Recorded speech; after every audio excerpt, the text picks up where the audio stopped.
pengurusnya, lalu membuat surat pernyataan, akan kita kembalikan. Pengurusnya takut merasa tersaingi. Kalau saya kebalik, justru mereka kita rangkul.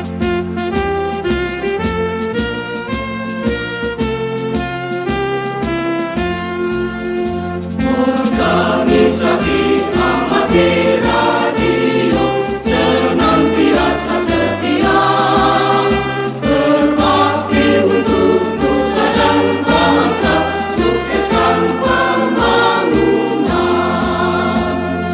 mengembangkan bakat amatir radio, mencerdaskan kehidupan bangsa untuk persatuan dan kesatuan.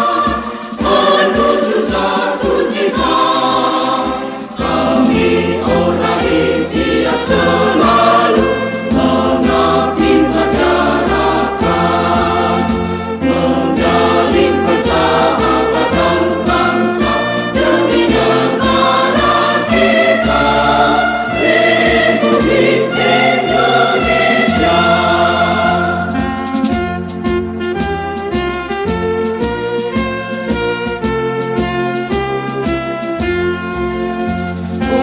Organisasi amatir radio senantiasa setia berbakti untuk nusa dan bangsa, sukseskan pembangunan, mengembangkan bakat amatir radio, mencerdaskan kehidupan bangsa untuk persatuan dan kesatuan. Menuju satu cita, kami Orari siap selalu mengabdi masyarakat, menjalin persahabatan bangsa demi negara kita, Republik Indonesia. Assalamualaikum warahmatullahi wabarakatuh. Salam warahmatullahi. Salam jumpa untuk sahabat Pembumi Satrio. Hari ini saya berkesempatan sangat luar biasa, gembira sekali saya ketemu sama Pak Ketum Orari Pusat Inky Bravo Zero Delta X-Ray, yang pada kesempatan hari ini saya datang di sekretariat Orari Pusat ini. Ini jarang-jarang juga nih ketemu ketum. Makanya ini pas lagi santai gitu. Lagi santai. Pakaiannya juga pas lagi santai. Oh iya. Memang hari ini saya mempersiapkan kepada Pak Ketum menceritakan secara bebas saja sih. Ya. Jadi pengalaman Pak Ketum dari awal mengenal radio sampai sekarang ini kan puncaknya sudah ada di tangan. Jadi Orari 1. Iya. Ya, jadi kadang ada RI 1. Ini Orari 1. Iya. Ya. Dengan beberapa lika-liku proses, akhirnya dengan adanya Pak Ketum Om Doni jadi ketua umum mengakibatkan semua ada perubahan. Ya. Kita masih bisa. Oke, silakan Pak Ketum. Ya, jadi memang saya ini sejak kecil memang hobi elektronika. Saya sejak kelas 6 SD itu sudah suka solder model gitu. Nah, saya kelas 6 SD itu, ya kelas 5 lah itu saya udah pegang hengitologi. Ya, jadi ayah saya dulu itu pegawai pabrik gula, dan karena waktu itu ya saya tahu beliau juga suka berkomunikasi. Jadi kalau kerja itu saya selalu bawa HP. Jadi kerja karena di pabrik gula, mungkin saat itu kan teknologi belum sampai. Jadi HP apa itu Pak Ketum? IC2M. Oh, IC2M. Ya, ICOM. Ya, IC2M. Sampai sekarang masih ada. Oh ya. Jadi apa namanya itu, jadi akhirnya saya juga kalau beliau pulang, HP-nya kan dibawa pulang. Nah, itu saya sering mendengarkan. Jadi saya apa namanya karena tahu bahwa ini adalah ada organisasinya Orari. Waktu itu saya sudah sering komunikasi. Ya, zaman itu mungkin tidak seketat sekarang ya. Itu di daerah mana tuh? Di Mojokerto. Oh, Mojokerto, Jawa Timur. Ya, itu waktu itu saya di pabrik gula Gembolker waktu itu. Jadi sekitar ya 7 kilo lah dari kota Mojokerto. Nah, di situ saya mulai suka dengan radio. Nah, waktu itu masih punya hanya HT saja.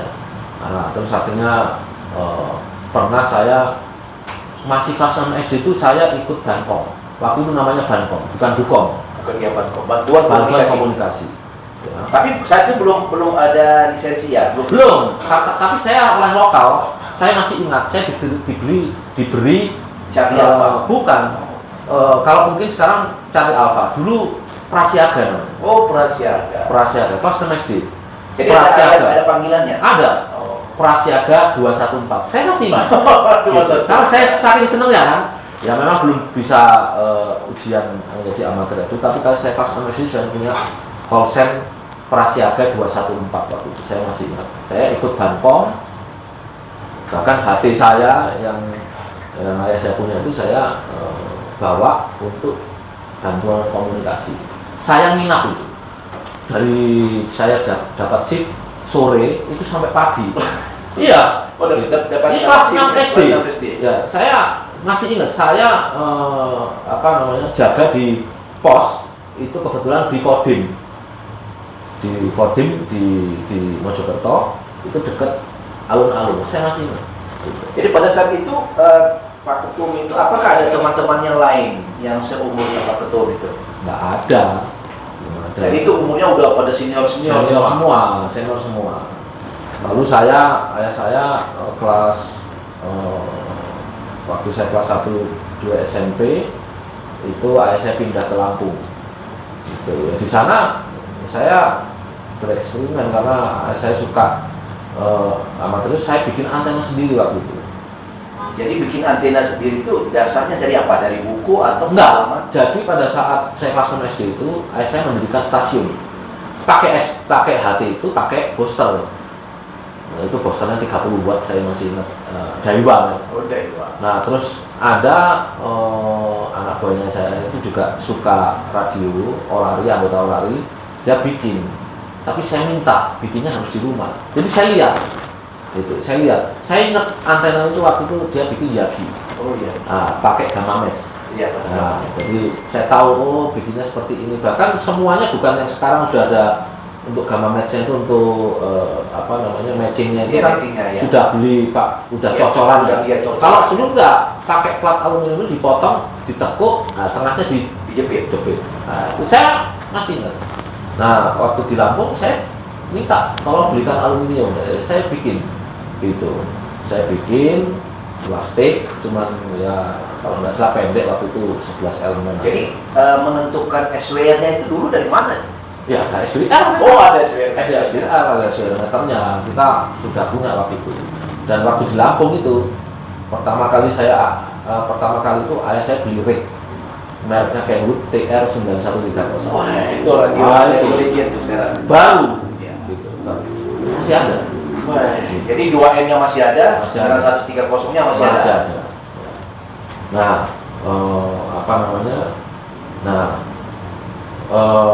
setelah itu 2 tahun di situ di Lampung, pindahlah ke Kediri. Oh, Jawa Timur. Nah, disitulah saya mulai berkenalan dengan teman-teman lokal Kediri waktu itu. Akhirnya saya diajak untuk ujian amatir radio. Itu tahun 90. Jadi awalnya pakai yang VHF dulu ya, betul. Iya. VHF. Jadi kelas 3 SMP saya ujian Orari. Korsetnya masih ingat? Masih. Yankee Delta 3 Victoria Romeo Oscar. Victoria Romeo Oscar. Iya, VRU. Jadi pada saat itu NRI-nya kan dicatat pada saat mendapatkan IAR yang pertama. Iya. Itu NRI-nya tahun 91. 91. Lalu ya itu kan sama teman-teman saya bahkan pernah ikut sweeping. Oh iya. Iya, gitu. Jadi ada teman saya itu juga senior tapi almarhum juga. Dia ngajak saya, ayo dong ikut kemana saya bilang itu. Kita ikut sweeping gitu. Jadi ikut di bak terbuka itu. Oh gitu sambil bawa itu. Akhirnya ya tahu lah waktu itu ada dengan dari kepolisian juga jadi ikut karena saya aktif waktu itu. Nah setelah itu diajaklah ujian naik tingkat gitu. Jadi setahun itu sekitar 6 bulan saya diajak naik tingkat saya ujian lagi di Surabaya gitu. Itu ya karena saya hobi elektronika, jadi saya belajar elektronika juga senang ya karena hobi. Itu dari waktu itu saya ingat ada 14 orang yang naik tingkat, itu yang lulus hanya 3 gitu. Tidak seperti sekarang, kalau saya lihat dulu Ya, dibandingkan yang sekarang. ya lebih mudah sekarang Ya. gitu. Dulu itu kertas tertulis ada ujian morsenya, Ya, ada mengirim dan mengirim dan menerima, terus ada merangkai radio heterodim, Ya. ada, terus habis itu ujian itu tertulis ada ganda, ada pilihan ganda, Ya. ada IC-nya, nah, gitu. Jadi lebih sulit menurut saya waktu itu. Nah sekarang kan sudah. Jadi pada saat itu ketertarikan Pak Ketum itu kepada amatir itu apakah dari segi tekniknya, teknik radionya, apa teknik komunikasinya? Ketertarikannya itu karena gini, zaman itu kan belum ada handphone. Ya. Saya kelas 6 SD masih prasiaga, saya itu pernah mendapatkan berita, itu yang saya suka juga, dan komunikasinya itu kan jarak jauh ya. Nah, saya pakai antena itu 2 step itu waktu dan dipakai rotator, pakai ototer. Oh iya, diputar pakai tangan. Jadi di sebelah jendela begitu, Ya. ada jabitnya itu agak banyak, ya kita putar gitu kan. Masih nggak, jadi saya dapat berita kematian waktu itu kalau nggak salah dari Lampung, disampaikan berantai sampai ke Mojokerto, lalu saya naik sepeda, itu saya berikan. Setelah itu masih seperti zaman perang. Iya, karena tidak ada telepon. Telepon pun waktu itu di rumah saya juga tidak ada telepon yang, karena kalau misalkan saya pernah ngantar ayah saya itu telepon ke, misalkan dapat telepon begitu, satpam datang, nah, terus kita harus ke pos satpam. Nah, di situ baru terima telepon di situ, karena susah kan. Ya. Jadi suatu kebanggaan pada saat antenanya kita buat sendiri, terus mendapatkan teman yang jauh tanpa kita sangka, nah itu suatu kepuasan sendiri. Kepuasan tersendiri, kita bisa memberikan informasi yang ya waktu itu komunikasi bagaimana, orang tersebut juga nggak punya telepon, nggak punya ini kan, datanglah kita cari alamannya. Jadi ada menyambung jiwa sosial, iya. Kemanusiaan dari informasi itu ya. Jadi Jadi Pak Ketum itu dapat 2 di situ ya. Iya. Ya di segi tekniknya dan Iya, segi komunikasinya. komunikasinya. Berarti. Iya.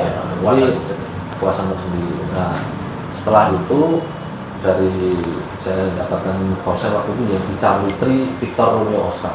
Victor Romeo Oscar. Itu Jadi kebanggaan paling sendiri. Victor waktu siaga Victor Romeo Oscar juga. Masih. Ya, jadi naik tingkat Victor Romeo Oscar juga. Ya. Nah kebetulan waktu itu saya hampir lama itu saya vakum karena ya pekerjaan dan lain-lain. Akhirnya waktu saya pindah ke Jawa Tengah, kebetulan waktu saya punya waktu itu pengurus orari, saya lupa orari daerah atau kayaknya DPP atau apa gitu ya. Orari lokal. Ya di Semarang. Oh di Semarang. Jadi udah yang Bravo tuh, yang Kicar itu. Yang Kicali Tri masih. Masih Tri. Yang masih Tri. Terus akhirnya mutasi, saya ikut ujian.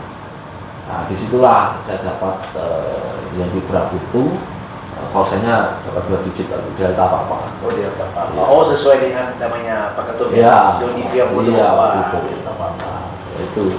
Itulah. Jadi pada saat itu sejak kapan Pak Ketum itu melihat saya ini harus mengadakan perubahan terhadap Orari? Itu dilihat dari segi mana tuh? Apakah dari segi tekniknya, apakah dari kode etiknya, apa dari segi administrasinya? Nah, saya itu kan suka berorganisasi. Saya suka berorganisasi. Pada saat itu karena saya vakum waktu itu, saya ingin mengaktifkan konsen saya. Gitu. Nah, karena sudah konsen saya yang di Brahutu dan apa itu sejak 2015 sudah expired kan. Saya juga tidak pernah dengar ada waktu itu digitalisasi lah, sistem online untuk pendaftaran ini nggak dengar juga. Akhirnya saya sudah pindah di Jakarta, saya datang ke lokal, saya tanya ini gimana caranya. Lokal Jakarta Selatan. Saya tanya bagaimana nih caranya supaya saya mengaktifkan lagi konsen. Nggak bisa. Loh kok nggak bisa, bagaimana saya bilang itu. Jadi saya kan mau aktifkan lagi. Ya aturannya begitu. Nah kebetulan saya juga kenal dengan. Jadi maksudnya tidak bisa diaktifkan lagi. Harus ujian baru. Ujian baru. Ujian ulang. Ujian baru dari Delta. Oh, dari Delta. Nah ini kan saya pusing kan saya bilang gitu. Nah, itu pada saat itu mungkin informasi belum terlalu. Iya, belum benar ya. Belum terlalu benar. Iya. Saya ya sudah, ya mau bagaimana, waktu itu mau pandemi kan. Iya. Saya harus mengudara gitu kan. 2018 19 harus mengudara. Nah, waktu saya ingin mengudara, akhirnya ya terpaksa lah saya ujian ulang, ya, ujian baru dengan call yang Delta Zero Alpha Quebec Victor. Waduh. Saya bilang, tapi saya masih, yang penting saya bisa mengudara, saya langsung perangkat saya naikkan semua. Saya masih berpikir, ya masa iya saya ini sudah kelas 3 SMA Turun lagi kelas 1. turun lagi kelas 1, saya bilang ini kan aneh ini kan. Iya. Gitu. Akhirnya saya datanglah. Pada saat itu saya karena memang apa namanya kenal dengan Pak Menteri Kominfo, ya saya protes. Ini bagaimana nih sudah kok bisa begini, nggak bener nih. Saya ditemukan dengan Pak Dirjen waktu itu ya nggak begitu, nggak begitu terus bagaimana? Nah, akhirnya saya diberi pencerahan, akhirnya saya ujian ulang dengan Tingkatan ya dengan konsen yang lama saya, Yang lama. jadi berapa itu adalah apa dari dapat rekomendasi dari Orlok dan Orda Semarang dan Jawa Tengah waktu itu Om Toto memberikan rekomendasi, akhirnya saya ujian ulang. Itu ujian ulang, aktiflah. Yankee Bravo itu enggak, Yankee Bravo itu Delta apa? Saya mutasilah ke Jakarta, gitu. Saya ininya ya kalau boleh apa namanya dapat konsennya Yankee Bravo Zero Delta apa kan gitu. ya. Keluar Yankee Bravo Zero Delta itu ya sudah mau bagaimana lagi gitu. Ya ikut aja lah saya bilang gitu. Nah, akhirnya konsen satunya dimatikan, ya, mungkin sekarang sudah dipakai anggota lain. Nah, dari situ saya apa namanya waktu itu diminta untuk ikut mengawal, karena waktu itu katanya ada apa namanya permen baru kan. Ya akhirnya saya berpikir, di situ saya pikir ya apa salahnya lah kita membuat Orari ini menjadi apa organisasi yang menurut saya waktu itu kegiatannya juga nggak terlalu banyak ya. Dan saya ingin juga anggota Orari itu, saya aja kalau misalkan lihat di frekuensi apa kok sepi-sepi aja gitu kan. Nah, akhirnya saya ikut berkecimpung. Saya waktu itu begitu saya masih waktu itu ya di Delta Zero Alpha Quebec Victor, saya diminta oleh Ketua Orari Lokal Jakarta Selatan untuk menjadi pengurus. Nah, waktu itu saya diberi tugas untuk menjadi apa ya, ketua bagian eksperimen gitu ya. Nah setelah itu ya apa salahnya, karena waktu itu di 2021 ada perhelatan Munas, ya saya mencoba untuk ikut gitu.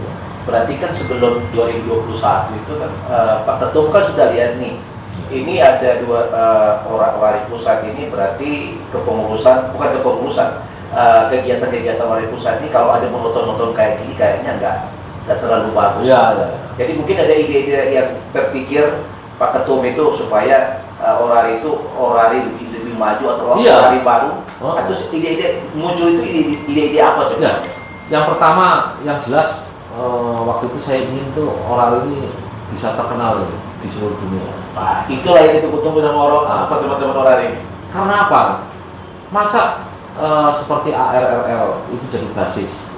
Orang-orang ini kan suka sekali rekomendasi dari ARRL. Terus memberi apa logsheet itu juga memakai LOTW. Ya. Kenapa kita enggak? Gitu. Karena kita aktif juga. Kenapa kita nggak bangga punya produk kita Nah, sendiri? ya, makanya. Gitu. Ya, saya ingin itu karena saya juga apa namanya suka di bidang IT. Ya, saya ingin supaya Orali ini juga dalam sistem keanggotaannya itu juga percepat di online. Tapi ya sekarang setelah saya ada di kepengurusan pusat Orali, ya memang perlu waktu. Gitu. Tapi memang visi dan misi Pak Ketum itu mencalonkan diri jadi ketua umum itu sekarang udah terbukti. Oh iya dong. Memang ada perubahannya sangat luar biasa. Bobi bisa merasakan. Iya, apalagi dengan ada kepengurusan Pak Sekjen, Yeki Pravotri Delta Yangki, dengan istilah-istilah spektakuler itu ya. Wah, spektakuler. Jadi setiap daerah kita aktifkan bukan hanya anggota tetapi pengurus. Ya, daripada setiap lokal itu harus aktif. Tapi suatu kebanggaan Pak Ketum, ketika Pak Ketum itu hadir di frekuensi. Ya. Itu tuh orang tuh merasa bangkit lagi. Oh, tahu dari mana? Katanya belum pernah komunikasi. Iya, saya dengar aja orang-orang. Iya. Jadi banyak kan ada rekaman-rekaman juga, apalagi ada di podcastnya di vlognya Pak Sekjen. Ya. Waduh, saya bilang saya aja belum pernah ketemu Pak Ketum. Iya. Ngobrol biasa aja belum pernah ngobrol harian. Ya. Itu juga kebanggaan, apalagi saya berada di Seven Area. Itu kalau mereka tuh pasti ngomong Pak Ketum. Oh iya. Luar biasa. Dalam sejarah kepengurusan, mereka itu jarang dan baru sekarang ketemu Pak Ketum yang hobi radio, hobi komunikasi, baru sekarang. Oh iyalah. Dan namanya ketua umum Orali, Ya. ketua umum organisasi amatir radio. Ya kalau nggak mengudara ya terus apa ini kan gitu. Ya, jadi selama ini kan jadi ketum Orali itu kan hanya simbolis saja. Oh. Ya, simbolis dan tanda kutip Pak Ketum. Ya. Ya, jadi sekarang memang dedikasi yang diberikan Om Doni Priambodo ini dengan menjadi ketum ini udah terbukti. Ya. Jadi sekarang dalam wawancara saya kali ini itu teman-teman tolong hilangin dengan yang lain-lain. Pak Ketum memang full di amatir. Ya, memang Kelihatan dan kan ada perubahan-perubahan yang sangat luar biasa. Ini saya dengan FTDMC Ya. itu kita juga sudah ada MOU. Saya nggak mau kalau mereka misalkan ulang tahun itu dia minta biar khusus supaya mengudara dengan nama belakangnya DMC gitu kan. Saya juga minta kalau nanti orang ulang tahun saya juga minta harus ikut memeriahkan gitu. Nah, bahkan saya juga sudah kontak dengan yang selama ini menjadi barometer amatir radio dunia, ARRL. Saya sudah kontak mereka. CEO-nya itu juga welcome. Wah, subhanallah. Dia juga tanya sama saya, apa yang Doni yang bisa kita kerjasamakan ini. Gitu. Saya masih berpikir nih, mungkin bisa mengadakan kontes bersama atau apa itu di udara bisa. Lalu dengan Britain ya. Amatir radio Inggris. Saya juga komunikasi. Mereka juga antusias gitu. Apa yang bisa dikerjasamakan gitu dengan Orali. Jadi sekarang dengan program yang Pak Ketum sekarang ini amatir luar negeri ini kaget juga sekarang. Ya. Dengan perubahannya sangat luar biasa. Saya dengan Amerika, dengan Inggris. Ya. Apalagi kan sekarang mereka lagi tren dengan FTA ini ya. Jadi kita udah masuk ke situ ya. Udah masuk. Mereka ARRL itu juga tanya apa yang harus kita kerjasamakan. Ini kan bagus sekali. Ya. Artinya Jadi, saya sudah mengakui positif Pak Indonesia, ya, gitu. Karena ya sering gitu. Nah saya ke depan juga ingin teman-teman juga karena sebenarnya gini. Contoh misalkan ada keluhan mengenai penggunaan frekuensi yang tidak benar. Misalkan tumbuh-tumbuhan untuk check-in, menguji antena mereka. Kalau saya dengar itu namanya iwa-iwa. Sebenarnya mereka ini apa sih? Karena kurang kegiatan aja. Gitu. Nah, kalau misalkan setiap bulan atau setiap minggu ada kegiatan, dia pasti kejar itu. Ngapain lagi? Gitu. Ada awardnya, ada dapat GSR Cup-nya, dia bisa kumpulin. Di ruangan saya itu juga setiap saya dapat saya download, saya bingkai, saya tahu semua gitu. Nah itu teman-teman mungkin juga melakukan hal yang sama. Nah itu istilahnya itu passion daripada anggota orang ini kan harusnya seperti ya, itu. Benar, begitu. Jadi kalau memang kurang kegiatan, mereka itu pasti turun ke bawah, di bawah. Tapi dengan adanya Pak Ketum sekarang dengan program-program Orali pusat dengan banyak kegiatan-kegiatan, itu kayaknya sudah naik ke atas semua. Ya, contohnya Kalimantan Barat, yang sering iwa-iwa tuh di 7.000 udah nggak ada lagi, udah naik ke atas. Apalagi ketika mereka ngomong saya sudah ketemu ngobrol sama Pak Ketum. Wah, itu bapaknya luar biasa itu ya. Jadi saya ingin mengharapkan bahwa orang di pusat setiap minggu lah Pak Ketum. Karena kan kita juga bosan juga sampai di rumah muter-muter itu aja. Iya. Kita ngobrol itu aja. Tapi kalau memang ada kegiatan kita spesial, spesial event, yang kontes kita lagi dengan kegiatan Ibota Yota itu ya, itu sangat luar biasa. Jadi gini, saya ada mungkin penyampaian kepada anggota orari Pak Ketum se-Indonesia dengan memberikan motivasi kepada ini kan ada desas-desus nih, tanda kutip ya betul ya. Jadi apa sih motivasi Pak Ketum supaya tetap kita konsentrasi aja lah di kegiatan amatir. Kalau yang lain itulah biarlah mengalir lah. Iya. Nah, itu bagaimana Pak? Jadi begini, ya, kita ini sedang memperbaiki organisasi. Ya. Itu di garis bawahi. Itu di garis bawahi. Gitu. Bahwa kami dengan pengurus, baik dari pengurus pusat maupun daerah, kita solid untuk membangun orari ke depan lebih baik. Bahkan kita sekarang ini mungkin teman-teman bisa merasakan pengurus dalam mengurus yang khusus misalkan itu kita tidak pernah menghambat gitu ya. Kita percepat semua gitu. Nah, tetapi dalam perjalanan mungkin ada sedikit misalkan tumpuk harinya. Nah, itu sedang kita perbaiki. Semua sedang kita perbaiki karena menuju proses perubahan ya. Lalu kita juga waktu itu kalau club station misalkan umurnya mungkin tidak lama gitu. Sekarang saya minta semua club station harus diaktifkan gitu. Dan mereka harus ikut dalam kegiatan. Karena begini, bahkan kemarin ada teman-teman yang mengusulkan, Pak ini gimana kalau misalkan ini kita punya club station, kan dia misalkan ini dari Jakarta, lalu ada kegiatan nih, misalkan fox hunting gitu, atau misalkan ada kegiatan yang harus mengudara di region lain, itu bagaimana? Saya tanya di Permen kita lihat ada nggak aturan itu? Oh nggak ada, berarti kebijakan organisasi. Silakan saya tanya, nanti kita bikin aturannya. Jadi dia karena kadang-kadang teman-teman itu ingin berkumpul dengan satu nama, saling bekerja sama untuk melakukan kompetisi di bidang amatir radio. Nah, itu juga kita akomodir, gitu ya. Selama tidak menabrak aturan, kita akan dukung dari orang. Jadi dari Orkus itu mengeluarkan petunjuk teknis ya? Iya, betul. Selama tidak dilarang oleh pemerintah, organisasi akan mendukung selama itu hal yang positif ya. Lalu teman-teman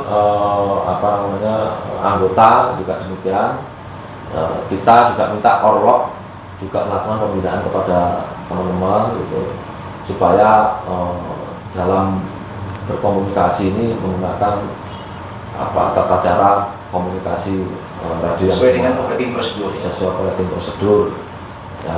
Dan sekarang check-in pun juga check-in udah keren nih. Sudah tidak tingkatan sekarang. Sudah tidak tumpuk-tumpukan gitu ya. Karena kita berpikir dengan teman-teman, dengan KPUT bagaimana caranya supaya mereka juga sudah tidak lagi menggunakan amplifier yang menyalahi aturan. Kenapa sih? Sebenarnya bukan saya juga nggak suka. Saya suka. Saya amatir radio juga gitu. Tetapi kita itu dapat diprotes. Satu dari penerbangan, satu dari negara tetangga gitu. Karena ya kalau lagi muncul ini kan semuanya juga kadang-kadang frekuensi ditutup semua gitu. Karena apa? Pada semuanya. Berdampak pada semuanya. Kadang-kadang mereka cuman izinnya 500 watt, 1000 watt, pakailah 5 kilo. Lah ini kan jadi broadcast radio kan gitu. Jadi himbauan kepada anggota orari, pergunakanlah linear itu sesuai dengan tingkatan. Jadi bagaimana sekarang sistem pembinaan yang dilakukan orari pusat pada lokal-lokal, Orda seluruh Indonesia? Ya, kita minta kepada Orda supaya melakukan pembinaan secara berkala kepada orloknya, orlok juga kepada anggotanya gitu ya. Dan teman-teman juga karena banyak kegiatan, sekarang mereka pengen kan gimana saya bisa masuk check in gitu ya di HF. Bahkan kita juga sudah mulai teman-teman di pengurus itu supaya mengaktifkan VHF-nya gitu ya. Sudah banyak seperti Jawa Timur itu mengadakan GSO Party dengan VHF, itu juga banyak antusias itu. Kan tidak hanya di HF aja gitu. Lalu kami juga dengan teman-teman lagi membangun sebuah jaringan repeater nasional gitu ya. Nah, supaya teman-teman juga misalkan ada yang ada emergency, ada apa bisa digunakan. Apakah itu udah jalan apa belum? Itu sedang berjalan sekarang. Sementara berjalan.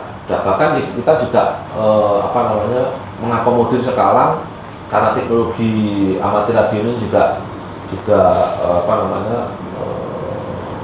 naik ya, artinya itu sudah maju, ada digital mode radio apa segala itu juga mengikuti. APRS itu ya. DMR, digital mode radio itu juga kita sedang mengakomodir. Pengurus-pengurus kita juga sedang melakukan eksperimen untuk itu. Dan apalagi sekarang kan Pak Ketum dan pengurus dalam meluncing pembuatan EKTA. Ya. Itu namanya apa Pak Ketum? CORDI. CORDI. Sistem oral digital, sistem informasi. Sekarang udah berjalan bagus. Sudah berjalan bagus ya. Artinya begini, kita membangun sebuah sistem. Itu juga pasti ada update. Ya kan? Jangankan CORDI yang anggotanya belum 100.000. Ya. Tokopedia setiap saat juga dia melakukan update ya. Nah, kita juga melakukan hal yang sama. Nah, saya juga bilang kepada pembina kita dari di SDPPI bahwa nantinya kalau sudah settle begitu mau munas pun mereka akan SDPPI akan mendapatkan super adminnya gitu. Supaya apa? Seperti yang kemarin ya kami meskipun ada konflik internal tapi semuanya terkendali lah ya gitu. Nah, itu kan akhirnya menjadi suatu hal yang harus saya pikirkan ke depan gitu ya, supaya meskipun ada konflik pun anggota tetap terlayani. Pelayanannya tetap jalan terus. Ya, pelayanannya tetap. Jadi dalam hal ini program-program yang sudah dijalani ini kayaknya udah hampir 1 tahun ya. Ya. 1 tahun. Itu kalau Pak Ketum lihat itu tingkat presentasinya itu udah jalan berapa persen Pak Ketum? Apa itu? Program-program yang kemarin udah jalan seperti CORDG, Ya. Kegiatan-kegiatan kontes, kegiatan-kegiatan spesial event. Ya. Itu menurut Pak Ketum partisipasi dari anggota itu sekarang dari mana? Kalau saya lihat pastikannya bagus gitu ya. Semua sekarang muncul kalau misalkan ada kegiatan ya. Kalau saya menilai ya mungkin sudah di atas 90% ya. Iya, tinggal kalau layanan ya namanya juga kita kepengurusan baru dan kita tidak ada istilahnya itu estafet dari Kepungnas lama ya, kita akan membangun sendiri sekarang gitu. Ya Bobi tahu memang kita ada gugatan dari pengurus lama gitu kan, tapi alhamdulillah kan pihak pengadilan juga tahu mana yang benar mana yang salah. Jadi keresahan ini jangan sampai ke anggota. Iya. Anggota silakan jalan terus saja ya. Gitu. Usah Nggak dipikir. usah dipikirkan. Kami sebagai pengurus pun sudah berbuat yang terbaik. Bahkan kemarin saya juga sampaikan sebelum ada keputusan pengadilan pun saya sampaikan bahwa kalau memang kita salah, kita akan sampaikan ke penggugat dulu mau seperti apa gitu ya. Alhamdulillah memang ternyata kita juga dibenarkan gitu. Itu ada kata-kata dari orari keren, orari bersatu berkarya mendunia. Iya. Nah, itu ada filosofi apa di situ Pak Ketum? Ya kan begini, sebuah organisasi ini kan harus tetap menggalang persatuan gitu. Karena basis daripada organisasi ini kan Pancasila ya.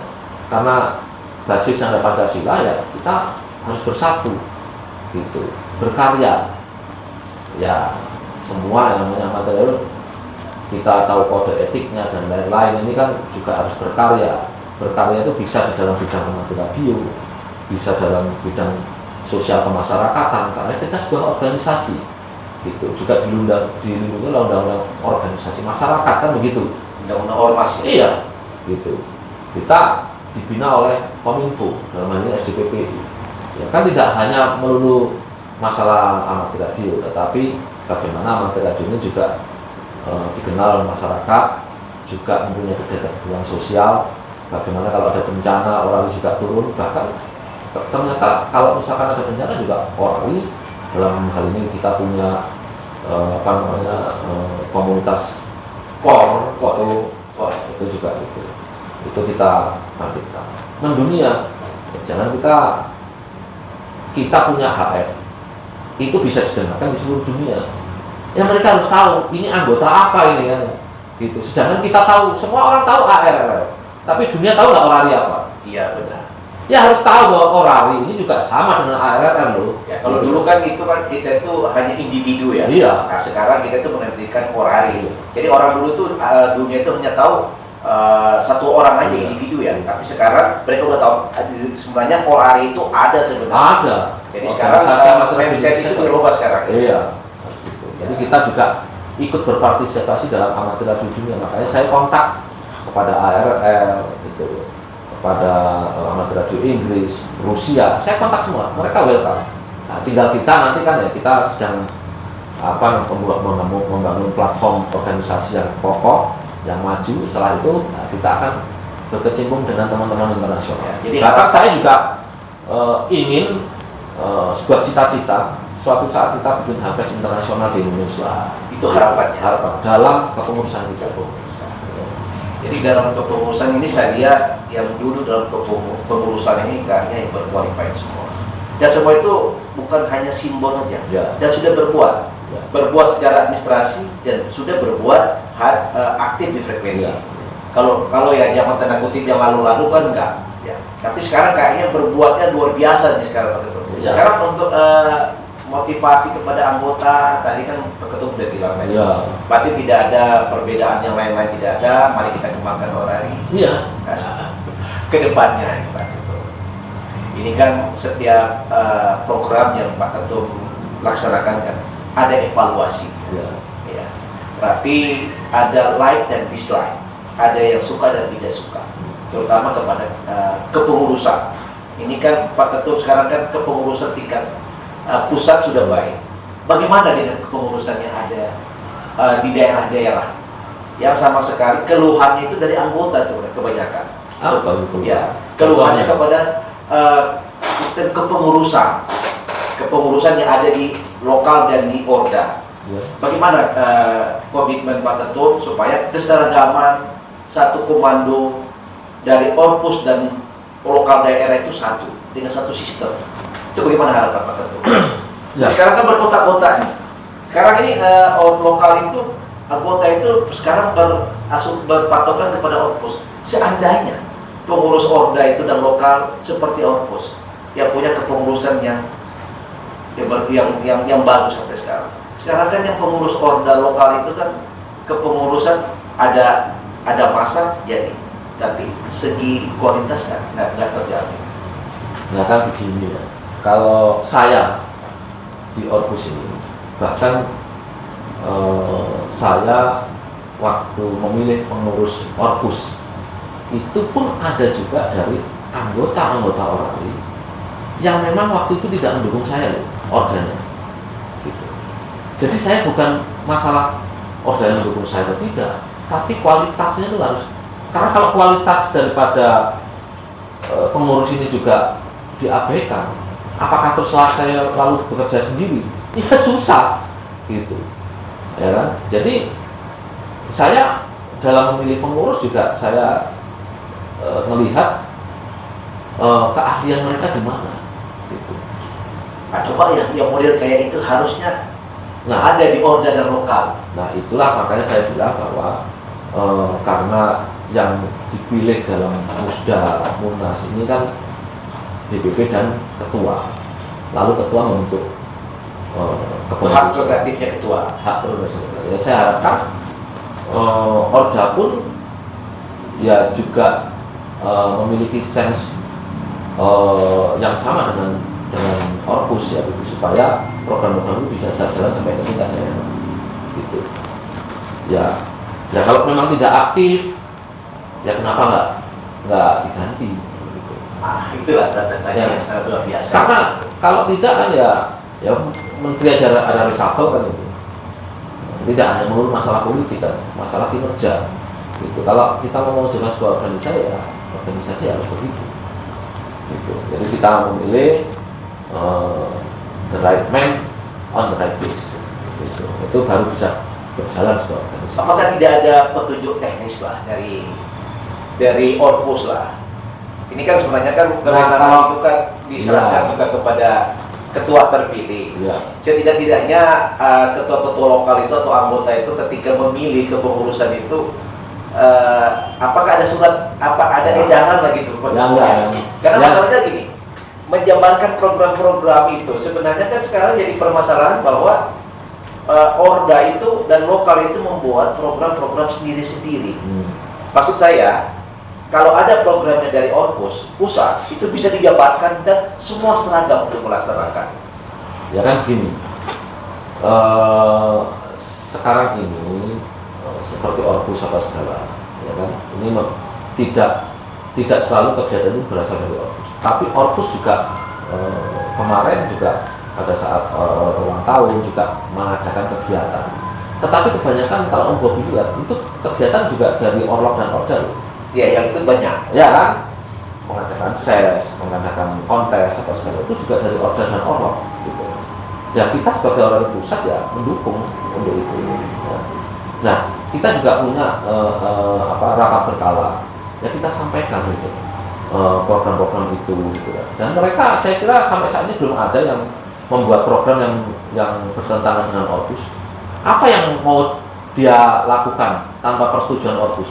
Ya, itu yang keren. Nah ya kan, gitu. Jadi kalau kita lihat, oh ya ini bagus, nggak akan pernah kita hambat. Silakan dicek. Nggak ada yang kita hambat untuk kegiatan-kegiatan. Bahkan kemarin teman-teman juga mungkin baru kali ini ada kegiatan yang dimana semua Cloud Station muncul di seluruh Indonesia. Kaget juga mereka. Nah, itu saya bangga lah ya. Gitu.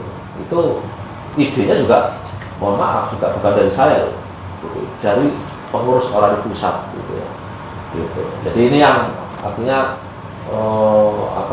sebuah organisasi dengan kepengurusan yang solid ini bisa membuat terobosan-terobosan yang mungkin mereka juga sounding dengan para anggota. Inginnya seperti apa sih? Kita bikin itu. Ya, berarti ini kan tergantung dari lokal dan ordernya masing-masing ya. Nah, ini kembali ke yang lain masalah punishment dan reward.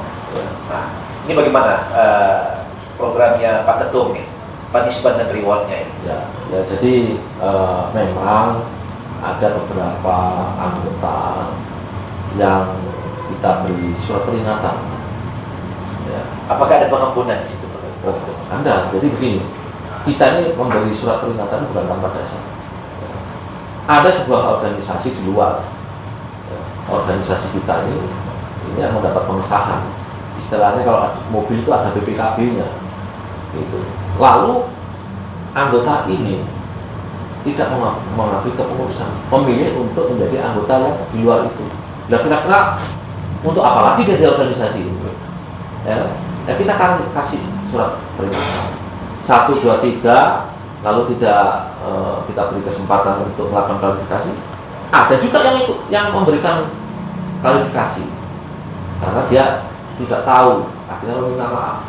Ya kita nggak cabut liarnya, nggak kita minta ke SDPPI untuk merekomendasikan bahwa itu ia dicabut. Tetapi apakah yang dicabut itu akan bisa kembali? Loh bisa, ini kan punishment. Gitu. Kami kan juga berkomunikasi. Itu kembali ke kode etik ya. Nah, kode etik. Ya kalau kode etik itu dia mendapat izin dari pemerintah karena organisasinya. Jadi sekarang kalau misalkan mereka mungkin mengakui kesalahannya lalu membuat surat pernyataan, akan kita kembalikan. Wah, Gitu. mantap. Nggak ada masalah kan itu. Loh, dia keluar dari organisasi, mau masuk lagi ya silakan. Tapi syaratnya ya kan kamu punya kesalahan, ya kamu akui dong kesalahan itu. Nah, bikin pernyataan, lalu supaya publik amatir radio tahu, oh ya ini, ya silakan, nggak ada masalah. Gitu. Jadi Saya objektif aja saya ini. Objektif ya. Jadi Objektif kalau ada yang aja. teman-teman iannya dicabut, Iya. keanggotanya dicabut, Iya. izinnya dicabut, ketika kembali ke rumah besar kita Iya. orari dengan membuat pengakuan kesalahannya, Betul. itu akan dipulihkan Iya, lagi betul. keanggotaan dan izinnya Pak. Saya akan pulihkan. Gitu. Nggak ada masalah, kita objektif aja. Gitu. Ya namanya ya biasa lah ya. Kita punya anggota mungkin tidak tahu, awalnya ikut-ikutan, terus akhirnya ini ya mau kembali silahkan kita terima, kita objektif saja. Jadi ada pengampunan. Oh ada. Nah, sekarang yang untuk penghargaannya Ya. kepada anggota orari yang sudah berbuat. Ini kan seperti ada Nugraha 1, 2, dan 3. Nah itu kan di zamannya Pak Ketum, kayaknya di awal tahun ini ada nggak orang-orang yang sudah dinilai untuk bisa mendapat uang, Nah, untuk mendapat penghargaan? saya inginnya setiap tahun itu ada. Ya. Tapi model penilaiannya seperti apa, saya akan apa namanya, Secara objektif ya. secara objektif ya. Saya akan apa namanya diskusikan dengan teman-teman pengurus. Bahkan contoh di Amerika itu, ini yang lucu, Elmer sertifikat. Contohnya, error sertifikat. ini lucu juga sebenarnya. Buat saya lucu juga. Bagaimana orang meminta ke organisasi yang lain untuk mengakui bahwa misalkan Om Bobi itu Elmer saya. Ini anggota orari minta ke ARRL supaya memberikan sertifikat orari ya, sertifikat bahwa penghargaan Elmer bahwa dia mengajari saya macam-macam lalu amatir radio, lalu yang memberikan ARRL. Kira-kira lucu nggak? Lucu. Lucu gitu. Nah itu juga akan kita bikin gitu. Harusnya ya kita ya anggota, lo ini anggota orari mintanya ke ARRL gitu ya. Lah kan lucu, ya saya pernah dapat juga gitu dari teman-teman itu yang memang saya bina waktu saya mainnya, lalu tahu-tahu datang nih gitu. Bahwa ARRL ini istilahnya memberikan sertifikat kepada saya karena diminta oleh anggota orari yang lain sebagai penghargaan sebagai Elmer. Saya lucu, organisasinya siapa, memberikan siapa gitu kan. Ini kan kebetulan nih banyak anggota orari yang aktif seperti di expeditionnya, Ya. IOTA-nya, yang mungkin pada kepengurusan yang dulu itu tidak pernah dihargai. Oh, saya tahu ini masalah. Ya. Masalahnya itu apa? Waktu itu mungkin pengurusnya takut merasa tersaingi. Kalau saya kebalik, justru mereka kita rangkul karena mereka ini menyemarakkan kegiatan amatir radio. Jadi kita rangkul, IOTA, IBOTA apapun itu, meskipun ini membuat apa namanya sistem sendiri, ini nggak ada masalah. Itu kan kegiatan istilahnya komunitas, dan dia tetap menggunakan konsennya orari kan. Nah, itu harus kita bina. Itu sebagai salah satu binaan kita yang menurut saya menguntungkan orari gitu loh. Menguntungkan orari. Bahkan mereka, saya Pak Ketum apa namanya, boleh nggak nempelin apa namanya logo? Wah, boleh saja selama Anda itu apa menggunakan aturan yang jelas gitu, etika dijaga. Misalkan mereka memancar di sesuatu tempat, ya paling tidak itu juga melibatkan teman-teman Orok dan Orda gitu. Itu kan ya namanya juga mereka punya komunitas, induknya adalah orari, ya paling tidak silaturahmi. Nah, jadi sekarang disampaikan ke anggota bahwa ikutilah aturan hierarki. Iya. dari lokal ke Orda dan ke Orapus. Dan pada sekarang ini kan memang apakah ada keluhan dari anggota langsung ke ke Orpus? Ada sih, tapi sebagian besar itu masalah peralihan transisi keanggotaan mereka dari yang pengurus lama ke pengurus baru. Tapi itu pasti bisa diselesaikan, no problem kalau itu. Oke. Demikian saudara-saudara, teman-teman channel Om Bobi Satrio, panjang lebar hampir 1 jam nih ya. Masih panjang juga yang saya tanyakan, tapi membuat penasaran teman-teman semuanya. Nanti ada part 2 ya Pak Ketum ya. Siap. Part 2. Karena nyari Pak Ketum ini agak susah banget nih. Oke, terima kasih Pak Ketum. Tolong sampaikan kepada teman-teman motivasinya yang terakhir. Ya. Sesuai semboyan Orari, ya kan? Orari keren, Orari bersatu, Orari berkarya, Orari mendunia. Yankee Bravo Zero Delta X-ray, Yankee Bravo Sierra Bravo Portable Zero. Terima kasih. Salam Makati Radio. Assalamualaikum warahmatullahi wabarakatuh.